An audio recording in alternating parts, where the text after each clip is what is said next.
नमस्कार प्यारे मित्रों, कैसे हैं आप सभी लोग। आशा करते हैं कि आप सभी लोग ठीक होंगे। दोस्तों आज की जो हमारी क्लास होगी यह बहुत ही स्पेशल क्लास होगी। दोस्तों आज का जो हमारा टॉपिक होगा, जैसा कि आपको दिख भी रहा होगा, भारतीय संविधान। हमारा जो टॉपिक होगा दोस्तों, भारतीय संविधान से संबंधित महत्वपूर्ण प्रश्नों से होगा। ठीक है दोस्तों। और यह जो कक्षा है, navy MR, police, SSC, UP TET, super TET, MP TET एवं सभी प्रतियोगी परीक्षाओं के लिए काफ़ी महत्वपूर्ण है। दोस्तों अगर अभी तक आपने हमारे चैनल STRP कोचिंग क्लासेस को सब्सक्राइब नहीं किया है तो चैनल को ज़रूर सब्सक्राइब कर लें और बेल आइकन को जरूर प्रेस कर दें, जिससे कि आपको सभी प्रकार की नोटिफिकेशन प्राप्त हो सके। और अपने व्हाट्सएप ग्रुप तथा दोस्तों को भी शेयर कर दिया करें, जिससे उनको भी लाभ मिल सके। तो चलिए दोस्तों शुरुआत करते हैं आज की क्लास को। जैसा कि आपको दिख भी रहा होगा दोस्तों, क्वेश्चन नंबर फर्स्ट, इसमें क्या पूछा गया है। बहुत ही अच्छा क्वेश्चन है दोस्तों। बताएं आप लोग, संविधान सभा के स्थायी अध्यक्ष कौन थे।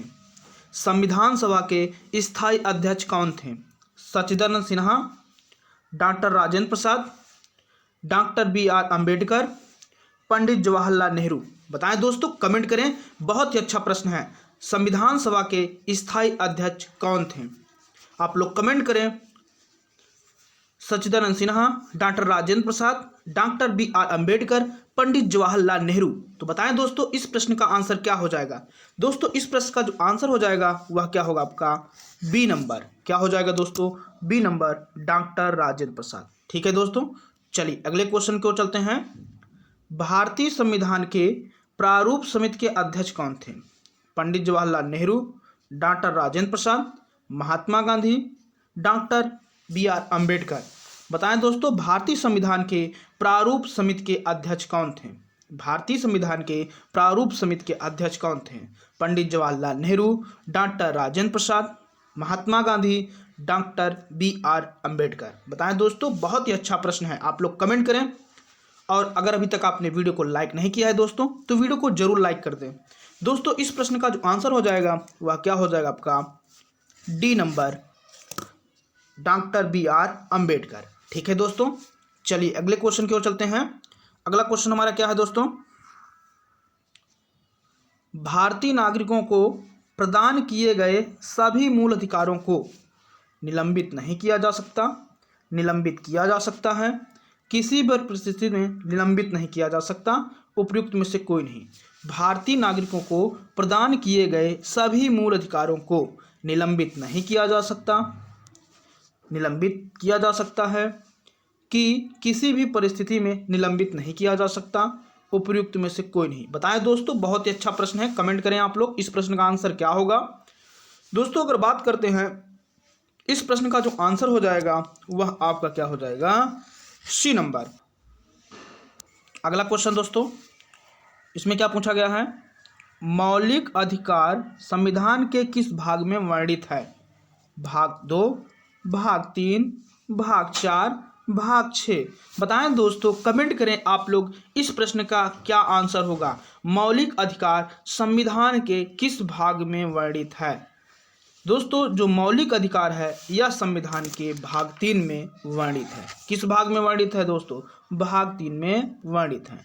ठीक है दोस्तों, चलिए अगले क्वेश्चन की ओर चलते हैं। अगला क्वेश्चन क्या है दोस्तों हमारा, जैसा कि आपको दिख भी रहा होगा दोस्तों, भारत का संविधान कब लागू हुआ। भारत का संविधान कब लागू हुआ। 26 जनवरी 1948, 26 जनवरी 1950, 26 जनवरी 1951, 15 अगस्त 1947। बताएं दोस्तों भारत का संविधान कब लागू हुआ, आप लोग कमेंट करें। बहुत ही अच्छा प्रश्न है। भारत का जो संविधान है दोस्तों यह कब लागू हुआ, तो यह आपका 26 जनवरी 1950 को लागू हुआ। ठीक है दोस्तों, चलिए अगले क्वेश्चन की ओर चलते हैं। अगला क्वेश्चन क्या है दोस्तों हमारा, जो कि बहुत ही अच्छा प्रश्न है। अगला हमारा क्वेश्चन क्या है दोस्तों, हाँ, भारतीय संविधान की प्रस्तावना में समाजवादी और धर्मनिरपेक्ष लोकतंत्रात्मक शब्द किस संविधान संशोधन द्वारा जोड़ा गया। भारतीय संविधान की प्रस्तावना में समाजवादी और धर्मनिरपेक्ष लोकतंत्रात्मक शब्द किस संशोधन द्वारा जोड़ा गया। तो दोस्तों इस प्रश्न का जो आंसर हो जाएगा वह क्या हो जाएगा आपका डी नंबर। 42वां संविधान संशोधन है सन 1976। कौन सा संविधान संशोधन है दोस्तों? तो 42वां संविधान संशोधन है और सन आपका 1976। ठीक है दोस्तों, चलिए अगले क्वेश्चन की ओर चलते हैं। अगला क्वेश्चन क्या है हमारा दोस्तों? निम्न में से कौन सी गैर संवैधानिक संस्था है? निम्न में कौन सी गैर संवैधानिक संस्था है?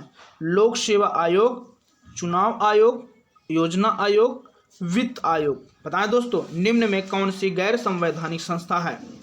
दोस्तों अगर बात करते हैं गैर संवैधानिक संस्था की तो वह आपकी कौन सी संस्था है? वह आपकी योजना आयोग है। यह गैर संवैधानिक संस्था है। ठीक है दोस्तों, चलिए अगले क्वेश्चन की ओर। तो इस प्रश्न का आंसर क्या हो जाएगा आपका? C number. ठीक है दोस्तों, चलिए अगला क्वेश्चन क्या है दोस्तों हमारा? निम्नलिखित में से कौन सा लक्षण अपने स्रोत से गलत सुमेलित है? निम्नलिखित में से कौन सा लक्षण अपने स्रोत से गलत सुमेलित है, मतलब कौन सा जोड़ा सही नहीं है? बताएं दोस्तों, न्यायिक पुनरीक्षण, ब्रिटिश परंपरागत, समवर्ती सूची, ऑस्ट्रेलिया का संविधान, नीति निर्देशक सिद्धांत, आयरलैंड का संविधान, मौलिक अधिकार, आपका क्या लिखा है? अमेरिकी संविधान। बताएं दोस्तों इसमें से कौन सा स्रोत गलत है? ठीक है दोस्तों, न्यायिक पुनरीक्षण या ब्रिटिश परंपरा, समवर्ती सूची ऑस्ट्रेलिया का संविधान, नीति निर्देशक सिद्धांत आयरलैंड का संविधान का है, मौलिक अधिकार अमेरिकी संविधान का है। बताएं आप लोग कमेंट करें। दोस्तों इस प्रश्न का जो आंसर हो जाएगा वह आपका क्या हो जाएगा? ए नंबर। न्यायिक पुनरीक्षण या ब्रिटिश परंपरा से ये गलत है। ठीक है दोस्तों, तो यह आपका आंसर क्या हो जाएगा? ए नंबर। ठीक है दोस्तों, चलिए अगले क्वेश्चन की ओर चलते हैं। अगला क्वेश्चन हमारा क्या है जो कि बहुत अच्छा प्रश्न है। भारत का प्रथम विधि अधिकारी कौन होता है? भारत का प्रथम विधि अधिकारी कौन होता है? भारत का मुख्य न्यायाधीश, भारत का राष्ट्रपति, भारत का महान्यायवादी, लोकसभा। दोस्तों आपको कमेंट करके ये बताना है कि इस समय वर्तमान में भारत का महान्यायवादी कौन है। ठीक है दोस्तों, और उससे संबंधित आर्टिकल भी आपको कमेंट करके बताना है। तो बताएं दोस्तों इस प्रश्न का आंसर, भारत का प्रथम विधि अधिकारी कौन है? दोस्तों अगर बात करते हैं भारत का प्रथम विधि अधिकारी तो यह आपका कौन है? सी नंबर है। कौन है दोस्तों? सी नंबर। भारत का महान्यायवादी ही होता है। ठीक है दोस्तों, भारत का महान्यायवादी होता है। आपको ये कमेंट करके बताना है इस समय भारत का महान्यायवादी कौन है और आर्टिकल भी उसका बताना है। ठीक है दोस्तों, चलिए अगले क्वेश्चन की ओर चलते हैं। अगला क्वेश्चन हमारा क्या है? संविधान बना तब कितनी अनुसूचियां थी? संविधान बना तब कितनी अनुसूचियां थी? 8, 10, 12, 9।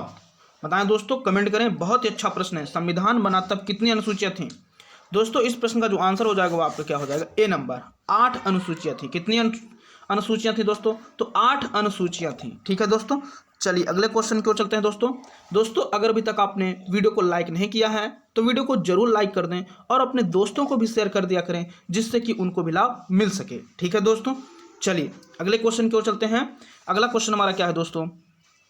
भारत में मौलिक अधिकार किस अधिकार के माध्यम से सुनिश्चित किए गए हैं? भारत में मौलिक अधिकार किस संविधान के अधिकार माध्यम से दोस्तों फिर से एक बार मैं क्वेश्चन पढ़ रहा हूँ। भारत में मौलिक अधिकार किस अधिकार के माध्यम से सुनिश्चित किए गए हैं? समानता का अधिकार, शोषण के विरुद्ध अधिकार, संवैधानिक उपचारों का अधिकार, शैक्षिक व सांस्कृतिक अधिकार। बताएं दोस्तों, कमेंट करें इस प्रश्न का आंसर क्या होगा। दोस्तों अगर बात करते हैं भारत में मौलिक अधिकार किस अधिकार के माध्यम से सुनिश्चित किए गए हैं तो वह आपका किस अधिकार से? संवैधानिक उपचारों के अधिकार से। ठीक है दोस्तों, तो इस प्रश्न का आंसर आपका क्या हो जाएगा? C number. ठीक है दोस्तों, चलिए अगले क्वेश्चन की ओर चलते हैं। अगला क्वेश्चन हमारा क्या है जो कि बहुत ही अच्छा प्रश्न है, जैसा कि आपको दिख भी रहा होगा दोस्तों। निम्नलिखित में से कौन सा मौलिक अधिकार नहीं है? निम्नलिखित में से कौन सा मौलिक अधिकार नहीं है? समानता का अधिकार, स्वतंत्रता का अधिकार, शोषण के विरुद्ध अधिकार, संपत्ति का अधिकार। निम्नलिखित में से कौन सा मौलिक अधिकार नहीं है? बताएं दोस्तों, समानता का अधिकार, स्वतंत्रता का अधिकार, शोषण के विरुद्ध अधिकार, संपत्ति का अधिकार। कमेंट करें आप लोग। बहुत ही अच्छा प्रश्न है। दोस्तों अगर बात करते हैं निम्नलिखित में से कौन सा मौलिक अधिकार नहीं है, तो वह आपका मौलिक अधिकार कौन सा नहीं है? संपत्ति का अधिकार। संपत्ति का अधिकार को मौलिक अधिकार से निकाल दिया गया है। और अब कब निकाला गया है, किस संविधान संशोधन द्वारा निकाला गया है, अब आपको कमेंट करके ये भी प्रश्न आपको बताना है। ठीक है दोस्तों, चलिए अगले क्वेश्चन की ओर चलते हैं। अगला क्वेश्चन क्या है हमारा? अगला क्वेश्चन, भारतीय संविधान की आत्मा किसे कहा जाता है? प्रस्तावना, मौलिक अधिकार, मौलिक कर्तव्य, नीति निर्देशक तत्व। भारतीय संविधान की आत्मा किसे कहा जाता है? बताएं दोस्तों, कमेंट करें। बहुत ही अच्छा प्रश्न है। आप लोग वीडियो को जरूर लाइक कर दिया करें और कमेंट भी किया करें, जिससे कि हम मोटिवेट भी हो सकें। बताएं, आप लोग कमेंट करें। भारतीय संविधान की आत्मा किसे कहा जाता है? प्रस्तावना, मौलिक अधिकार, मौलिक कर्तव्य, नीति निर्देशक तत्व। आप लोग कमेंट क्या करें दोस्तों। दोस्तों इस प्रश्न का जो आंसर हो जाएगा वह क्या हो जाएगा आपका? ए नंबर, प्रस्तावना। प्रस्तावना को भारतीय संविधान की आत्मा कहा जाता है। ठीक है दोस्तों, चलिए अगले क्वेश्चन की ओर चलते हैं। अगला क्वेश्चन हमारा क्या है दोस्तों? जैसा कि आपको दिख भी रहा होगा, भारतीय संविधान में अब तक कितने मौलिक कर्तव्य हैं जो लागू होते समय 10 थे? भारतीय संविधान में अब कितने मौलिक कर्तव्य हैं जो लागू होते समय 10 थे? 12, 8, 11, 9। 12, 8, 11, 9। बताएं दोस्तों, इसमें से कौन सा ऑप्शन आपका सही होगा? आप लोग कमेंट करें। दोस्तों यही वो समय है पढ़ने का। अगर अभी से आपने पढ़ाई प्रारंभ कर दी तो आपके एग्जाम तक काफ़ी लाभ मिल सकता है। ठीक है दोस्तों, बताएं भारतीय संविधान में अब कितने मौलिक कर्तव्य हैं जो लागू होते समय 10 थे? दोस्तों अगर बात करते हैं तो इस प्रश्न का आंसर क्या हो जाएगा आपका? सी। क्या हो जाएगा दोस्तों? सी, 11।